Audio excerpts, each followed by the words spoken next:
Shalom, shalom, bien-aimés de Dieu, paix et grâce, votre partage ce matin. Que la fluidité, que l'élan, que la souplesse, que les élans, que la spontanéité, que la liberté de l'esprit soient notre partage ce matin. La prière, c'est l'heure de la prière, c'est l'appel à la prière. La prière, c'est comme un baobab avec plusieurs branches et chaque branche représente un type de prière. Alors ce matin, nous voulons nous élancer dans les actions de grâce, dans la célébration, dans la contemplation et dans l'adoration, dans la louange, parce que notre Dieu mérite la louange de son peuple. Vous savez, lorsqu'une épouse honore, libère des bonnes paroles, distille même des paroles mielleuses à son époux, celui-ci ne peut pas demeurer insensible. Il est touché dans son fort intérieur. Pourquoi? Parce que son épouse sait placer les mots qu'il faut. Elle sait libérer les parfums qu'il faut. Elle sait toucher le cœur de son époux. Le cœur de l'époux appartient à l'épouse. Alléluia. Le cœur de l'épouse appartient à l'époux. Le cœur de l'Église appartient à Christ. Le cœur de Christ appartient à l'Église. Bien-aimé, je te déclare ce matin que le cœur de Dieu est en toi. Au fait, tu es le cœur de Dieu, mon Dieu. Tu es le cœur de Dieu. Et parce que son cœur est conquis, bien-aimé, tu es dans une position unique, extraordinaire. Tu n'es pas n'importe qui. Tu n'es pas n'importe qui. Tu es la seule, tu es l'unique en tant qu'Église, bien entendu, à entrer, à avoir accès au palais, aux appartements, à l'intimité du roi. Le roi de gloire désire tout simplement qu'on puisse se parer ce matin. Est-ce que tu peux prendre le temps de te parer d'or? Est-ce que tu peux prendre le temps, bien-aimé, de te parfumer, de t'imprégner? Laisse-toi imprégner de la présence de Dieu, parce que nul ne s'approche de lui et quitter tel qu'il était arrivé. Nous voulons être dignes, nous voulons être bien disposés. C'est ainsi David a dit, donne-moi un cœur disposé, un cœur bien préparé, un cœur sanctifié, un cœur libéré de tout fardeau, de tout joug, de toute haine, de toute souillure, de toute convoitise, de toute hypocrisie, de toute autosuffisance, de toute fausseté, bien-aimé de Dieu. Mais que la vérité soit notre partage, que la bonté du cœur soit notre partage, cette beauté cachée qui vient de l'intérieur, mais qui finit toujours par se visibiliser, parce que notre Dieu regarde au cœur alors que les hommes voient l'extérieur. Et ce matin, il regarde ton cœur et il te dit tout simplement, c'est l'heure, c'est le moment. C'est l'heure, c'est le moment. C'est le moment de la rencontre. C'est le moment du toucher. C'est le moment des parfums. C'est le moment de mon cœur. C'est l'heure, c'est le moment. Alléluia. Oh, fais-moi monter dans les hauteurs pour t'adorer. Fais-moi rentrer, oh, fais-moi rentrer dans le lieu secret, là où tu m'attends. C'est l'heure, c'est le moment, car le temps est arrivé. C'est l'heure, c'est le moment, c'est le moment en tout temps. Il n'y a pas d'heure fixe pour monter. Il n'y a pas d'heure fixe pour se déverser, pour se donner. C'est l'heure, c'est le moment. Alors tu es béni, tu es gracié, tu es équipé, tu es arrosé, tu es imprégné, tu es submergé, tu es sanctifié, tu es imprégné de la vie de Dieu. Alléluia. Alors que la joie du Seigneur soit ton partage ce matin. Affronte cette journée, brave-la, traverse-la, parce que le Seigneur a déjà fait. Amen. Que toute la gloire revienne à notre Dieu. Alors, bien-aimé, j'aimerais te dire que notre Dieu, il est esprit. Et parce qu'il est esprit, notre intimité avec lui, notre relation, notre communion, notre contact, notre dialogue, nos échanges, notre complicité, j'insiste sur la complicité, s'opère dans la dimension de l'esprit. Ce qui veut dire, la chair n'a pas sa place. On ne peut pas monter dans la prière avec la chair. Dans la chair est un adversaire, est un ennemi. Amen. Il nous faut monter en esprit. Voilà pourquoi il a dit priez sans cesse. Priez sans cesse. Dans la prière est une porte ouverte au monde spirituel. Est une porte ouverte à l'univers de l'esprit. Est une porte ouverte aux réalités spirituelles. Alléluia. C'est dans la spiritualité que nous sommes tâtés, nous sommes validés. C'est dans la spiritualité que le Seigneur nous pèse, nous tâte. Combien nous valons dans le spirituel. Amen.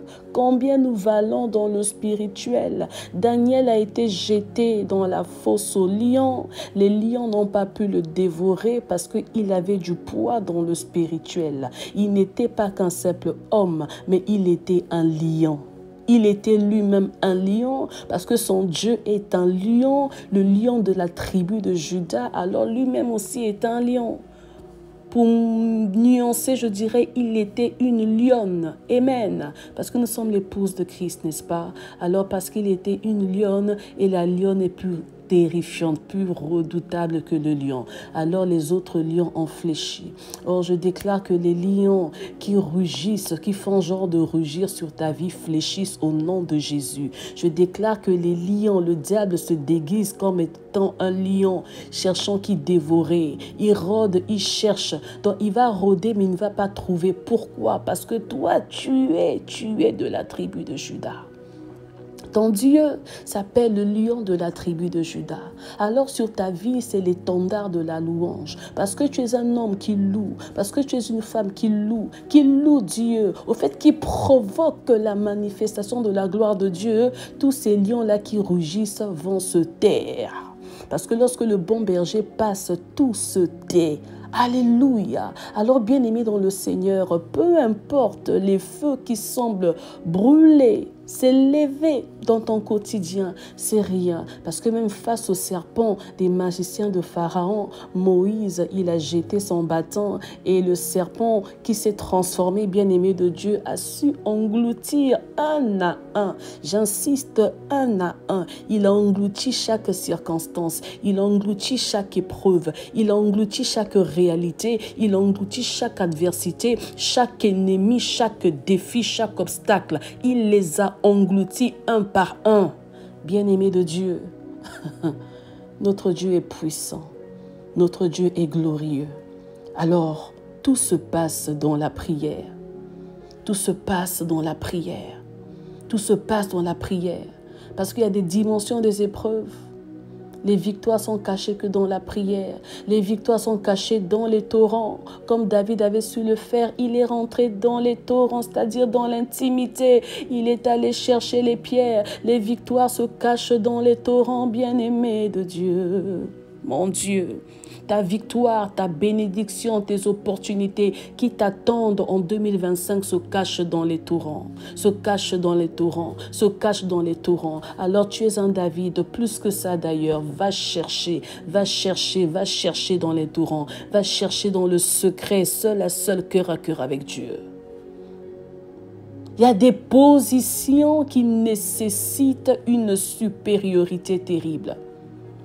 Permettez-moi, une position supérieure, plus élevée, à cause de la prière, à cause de la prière, à cause de la prière. Je te répète, à cause de la prière, à cause de la prière. Il y a des prières silencieuses, il y a des prières internes, il y a des prières qui font du bruit, il y a des prières qui font réellement du bruit. Les murs de Jéricho ont commencé à trembler, bien aimé. Ça a commencé par des prières silencieuses, les prières silencieuses et les intensités, les dimensions changent. Ils ont commencé à crier, bien aimé. Il y a des fois où lorsque tu pries, crie tout simplement. Il y a des fois lorsque tu pries, sois silencieux, sois silencieuse. Priez en tout temps, à chaque instant, priez sans cesse. Il y a des victoires. Il y a des victoires qui t'attendent. Ne te dis pas que j'attends le temps de Dieu. C'est l'heure, c'est le moment. L'heure est déjà venue. Alléluia. Tout concourt au bien de ceux qui aiment Dieu. Tout concourt au bien de ceux qui aiment Dieu. Celui qui prie est un esprit de prière. Et un esprit ne reste pas sur place, il est en mouvement. Tu es un vent. Alors bien-aimé de Dieu, pour saisir, pour rentrer, pour activer, pour visibiliser certaines grâces, certaines opportunités, certaines positions, certaines dimensions, bien-aimé de Dieu, il faut entrer dans la prière. Je ne dis pas qu'il faut se mettre en prière ou il faut aller à la prière. Mais je te dis, je te déclare ce matin, il faut entrer dans la prière. Il faut se mettre dans la prière. Parce que la prière est tout un univers. Et la prière appartient aux adorateurs. Mon Dieu. La prière appartient aux adorateurs. Le monde, l'univers de la prière, l'univers du spirituel appartient aux adorateurs. Parce que tu es un adorateur, tu sauras intercéder. C'est pourquoi Esther, la reine Esther, elle a fait une prière forte d'intercession et les murailles ont fléchi devant elle. Tu veux voir les amanes de ta vie tomber, mets-toi en prière. Mets-toi en prière avec des bonnes personnes, c'est-à-dire mets-toi en prière avec la parole de Dieu, mets-toi en prière avec le Saint-Esprit, mets-toi en prière en esprit et en vérité. Tu verras les choses changer, les victoires changer de camp, les sourires changer de camp, les cris de joie changer de camp. Les points d'exclamation changer de camp à cause de la prière, l'intercession. Tu verras les choses qui étaient déjà statuées dans ta vie reprendre vie. Nous voyons l'image de Ruth. Ruth, l'adoratrice, elle est allée se mettre aux pieds de Boaz. Mon Dieu, épouse du Christ, parfum de Christ, église de Christ, adorateur, adoratrice de Christ, mets-toi au pied du Maître, mets-toi au pied du Maître, prosterne-toi, prosterne-toi, prosterne-toi dans l'adoration. C'est l'adoration particulière, l'adoration qui t'emmène dans la différence, dans la particularité, l'adoration qui est imprégnée de sève, imprégnée de vie, imprégnée de l'esprit, imprégnée de la saveur du Saint-Esprit, imprégné de l'huile divine, l'huile sainte. Active l'union, mon Dieu. Active la connexion. Active la grâce de Dieu. Ruth a été bénie et Boaz l'a choisie à cause de son élan de l'adoration. À cause de son esprit de travail, elle était une travailleuse, celle-là qui glanait. Bien-aimé de Dieu, force et courage attend cette journée, que le Seigneur te dote d'une force particulière. Fortifie-toi et prends courage. Fortifie-toi et prends courage dans tes activités, dans tes projets, bien-aimé de Dieu, présents et même futurs, dans tes visions, ce que tu veux entreprendre. La main de Dieu t'a déjà précédé. Alors sois béni en cette journée et que la gloire de Dieu se déverse davantage. Qu'elle coule, qu'elle ne s'arrête pas. Parce que c'est l'heure, parce que c'est le moment. Shalom à toi.